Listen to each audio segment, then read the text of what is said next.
আমি জানাজা পড়াইছি আমার জ্যাঠার।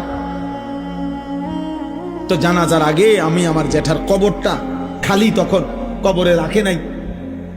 আমি কবরের দিকে তাকাইয়া অনেকক্ষণ 8-10 মিনিট হইব, আমার বাবার কবরের পাশে আমার জ্যাঠার কবর।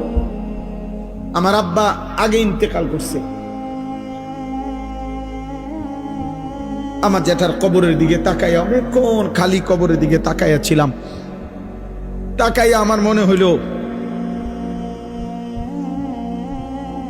কবর যেন আমারে ডাক দিয়ে বলছে, আনিস, আমার কাছ থেকে এক মুঠ মাটি দিছিলাম আমি তোমার জ্যাঠারে বানাইবার জন্য, আজ আমার মাটি আমি ফেরত নিলাম। ওয়াফিহা নুঈদুকুম। নওজোয়ান, তোমার মাটি মাটির কাছে ফেরত চলে যাবে। তুমি মাটি ছাড়া আর কিছু না। তোমার এই চোখ, নাক, কান, হাত, পাও, হ্যাঁ, এটা চোখ, নাক, কান, মাটি মাটি, ওর মাটির টুকরা। ওয়ালাকাদ খালাকনাল ইনসানা মিন সুলালাতিন মিন তিন।